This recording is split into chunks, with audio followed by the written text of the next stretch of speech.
Olá, meus irmãos queridos, o meu bom dia a todos vocês. Esta manhã de terça-feira, é com imensa alegria e satisfação que eu estou com vocês nesta manhã.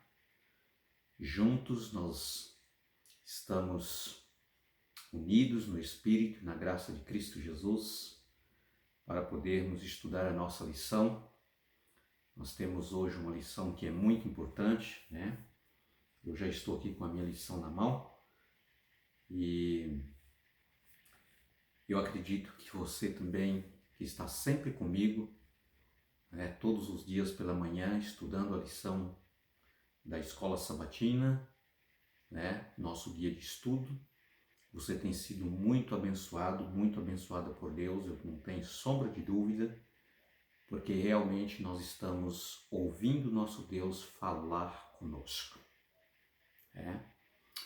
O título da nossa lição de hoje, o enganador enganado. Eu convido você neste momento, na medida do possível, orar comigo, a fim de que nós possamos ser iluminados pelo Espírito de Deus para a compreensão da verdade que Deus tem para mim e para você nesta manhã.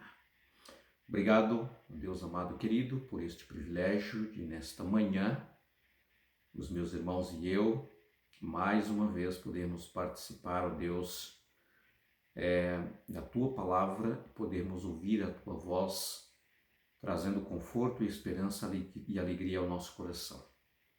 Pedimos agora o Espírito Santo do Senhor, para que esteja com os meus irmãos e estejam comigo também, querido Deus, para que esta lição ela seja esclarecida como a luz ao meio-dia ao nosso coração.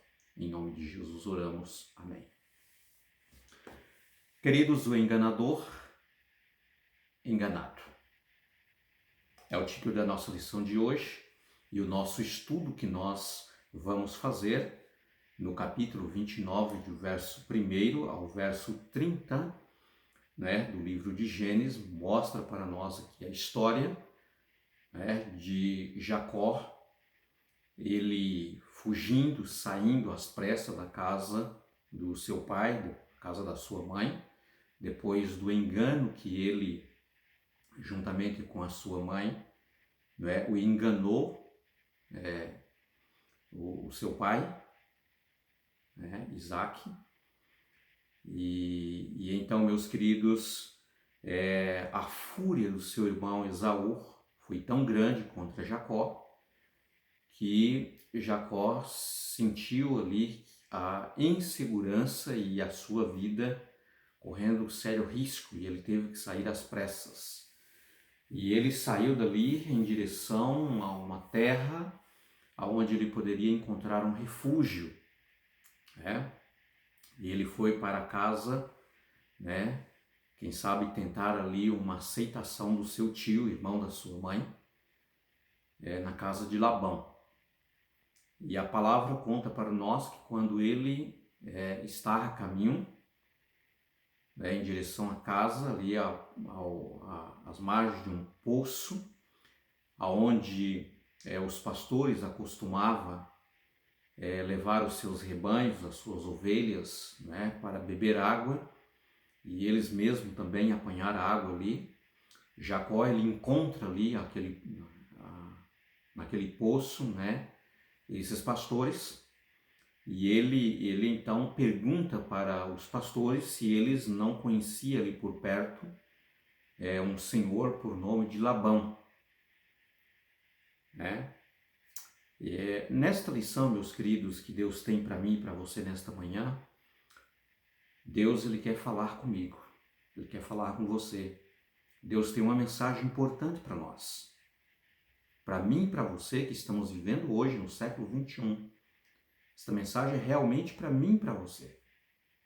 Esse exemplo de Jacó, essa situação que ele estava passando, que ele estava sofrendo, queridos, é uma mensagem para mim, uma mensagem para você.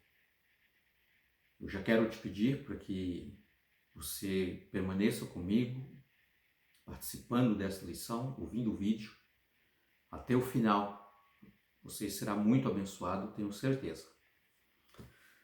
Queridos, Jacó, ele foi informado ali por aqueles pastores que eles o conheciam sim, e além de o conhecer, também conhecia uma das filhas de Labão, que era pastora, cuidadora de ovelhas, e ela estaria a caminho em direção àquela fonte, aquele poço, onde ela também iria ali saciar a sede do seu rebanho, do rebanho do seu pai, das suas ovelhas. Jacó ficou muito feliz, ficou muito contente e não demorou muito para que aquela moça chegasse ali ao poço, né? E diz o texto sagrado que logo que Jacó viu Raquel se aproximar, chegou ali, ele o abraçou, beijou, né? E contou para ela quem ele era, né? E então, meus queridos, mais do que depressa, Jacó também, ele ofereceu para ela, né, não só para ela, mas também para os pastores que ali estavam, o seu serviço, a forma como ele era prestativo, né? E então ele abriu ali, tirou a pedra que estava sobre aquele poço e grandes lembranças veio à mente de Jacó naquele momento, quando ele pegou naquela pedra, né?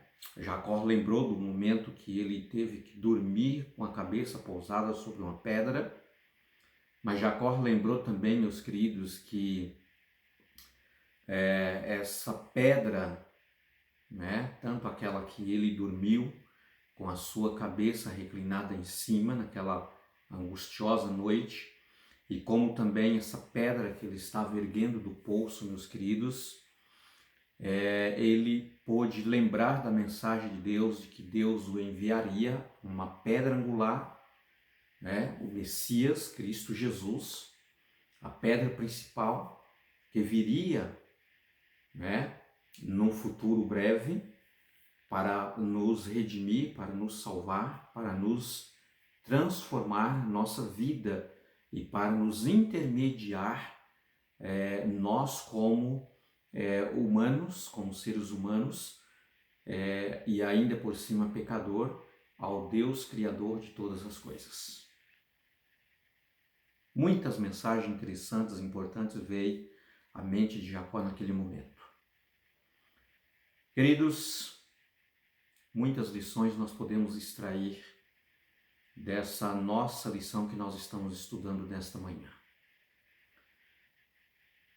Raquel, mais do que depressa, ela foi até a casa do seu pai, deixando ali o seu rebanho por um curto momento, e contou para o seu pai, né, o acontecido que havia acontecido com ela ali naquele poço.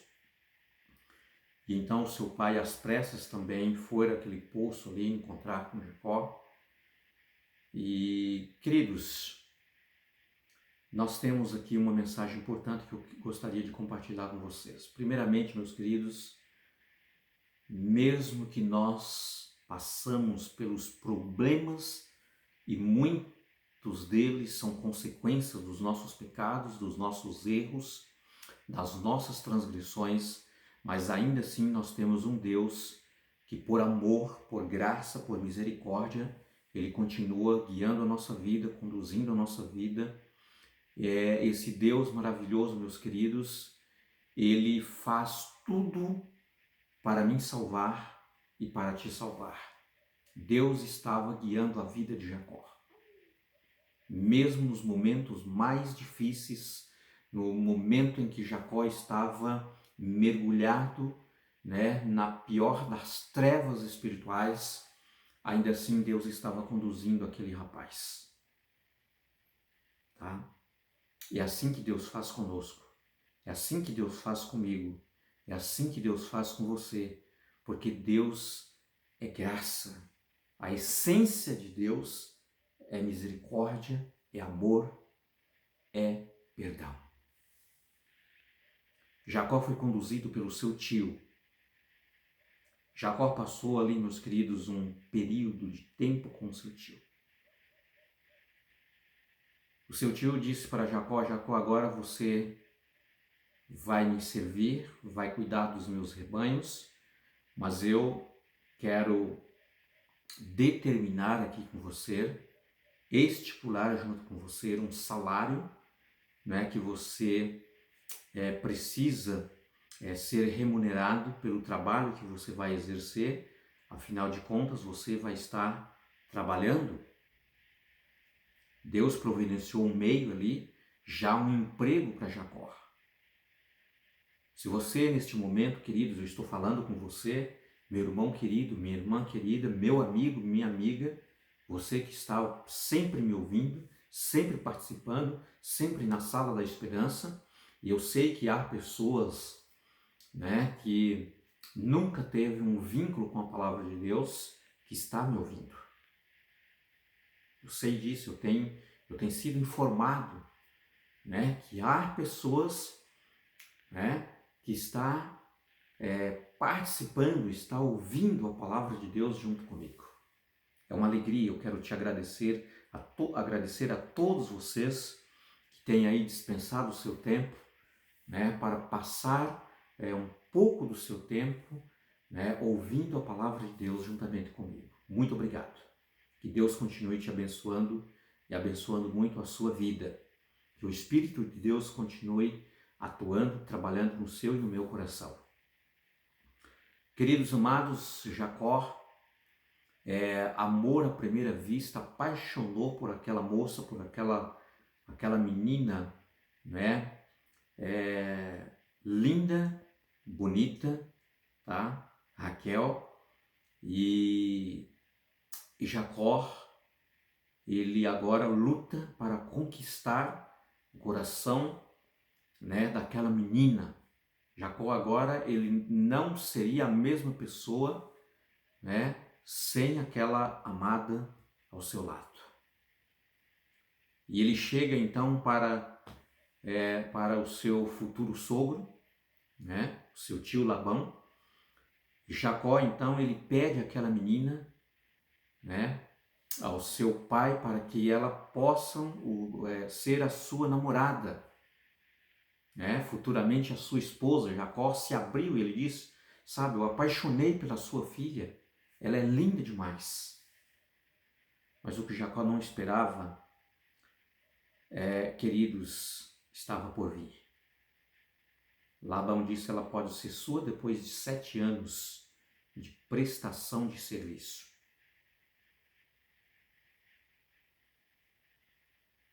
Pela amada, pela querida, pelaquela pedra preciosa, queridos, Jacó não viu nada diante da sua frente como dificuldade. 7 anos parecia 7 dias apenas. Jacó trabalhou porque ele queria aquela amada ao seu lado. Mas infelizmente, meus queridos, agora nós vamos chegar aqui ao título desta lição: o enganador enganado. Ao fim dos 7 anos, quando Jacó deveria, depois de uma linda e preciosa festa, ter a alegria de ter a sua amada ao seu lado, ele foi enganado pelo seu sogro, pelo seu tio Labão. Quando Jacó esperava aos seus braços a sua querida, ele recebe a filha mais velha, a cunhada. Jacó não acreditou naquilo que ele estava vendo e ouvindo, mas era real, era realidade. Jacó reclama no dia seguinte, depois de passar a noite com a sua cunhada, né, que ele acreditava ser a sua amada, a sua esposa, porém ele havia sido casado, enganado com aquele que ele esperava ser a sua cunhada. Que o seu coração nunca se moveu por aquela menina. Mas, meus queridos, Jacó ele faz uma reclamação. Por que ele foi enganado? E o seu sogro diz para ele: você pode levar Raquel, a quem você ama, depois de mais 7 anos de trabalho. Naquele momento, Jacó caiu em si e ele percebeu o quanto ele causou sofrimento, o quanto ele causou angústia, o quanto, meus queridos, ele causou tristeza no coração do seu pai depois de enganá-lo. Ao seu irmão, que estava à busca a qualquer custo para lhe tirar a vida, depois de ser enganado. Nós estudamos isso na lição de ontem. Mas, meus amados, meus queridos, por amor àquela moça, por amor àquela menina, por amor àquela amada Jacó, parece que os próximos 7 anos, para ele, seria menos do que 7 dias. Tudo que ele queria era os seus braços, a quem ele amava. Meus amados, eu queria terminar esta lição de hoje dizendo para vocês alguns pontos importantes, meus queridos, que o pecado traz como consequências, e pelo menos 3 ações do pecado. A primeira ação do pecado, meus queridos, é o engano. O pecado, ele aparece com uma atratividade, com uma atração de coisa bonito, de coisa interessante, de coisa atraente, como se fosse uma caixinha de presente colorida, muito bonita, porém ali dentro estão as consequências que não é apresentado. Somente quando você pega aquela caixa, quando você abre, você recebe as consequências. Foi assim que o pecado apareceu no planeta Terra. Essa é a primeira ação do pecado, meus queridos. A segunda ação do pecado, o pecado, ele sempre leva você para onde você não quer ir. Essa é a segunda ação do pecado. Ele sempre te engana, com as suas atratividades. Mas ele sempre leva a pessoa para o lugar que ele não quer ir. Muitas vezes o pecado oferece a bonança, apenas do experimento do primeiro copo de bebida alcoólica, para que a pessoa fique mais feliz, fique mais animado, mais corajoso. Mas ele nunca mostra para você que você pode ser um alcoólatra. O pecado, ele sempre mostra, apenas por aparência, que aquela moça, aquela mulher parece que é melhor, mais bonita, mais atrativa, mais carinhosa do que a sua. Aquele homem parece que ele é mais atrativo, mais bonito, mais carinhoso do que o seu marido. Mas ele nunca mostra uma família desgraçada, terminada, despedaçada e acabada. Queridos, o pecado, ele morre, a sua terceira ação, meus queridos, é a consequência, o resultado final. O pecado, ele primeiro aparece como uma atração, depois o pecado, ele vem até você como uma prisão para te aprisionar. Depois o pecado, ele traz como resultado, como a sua ação, meus queridos, a condenação, a pena da morte. E muitos, infelizmente, por não conhecer a Jesus, serão condenados à morte eterna. Esse é o resultado do pecado. Jacó nunca imaginou que ele seria enganado por ser um enganador. Mas a palavra de Deus, meus queridos, deixa muito claro que aquilo que nós plantamos, também iremos colher. Esse é o resultado, não tem jeito. O Senhor Jesus disse que com o ferro, ou a arma, ou a espada com que ferimos, também seremos feridos. Essa é a ação, não tem jeito. A consequência, o resultado. Queridos amados, que Deus te abençoe você nesta manhã, neste dia. Que realmente você possa compreender, possa entender que o pecado não vale a pena. Mas temos um Cristo que está de braços abertos para te receber e acolher. Fique com Deus. Até amanhã. Estaremos de volta, se Deus quiser. Amém?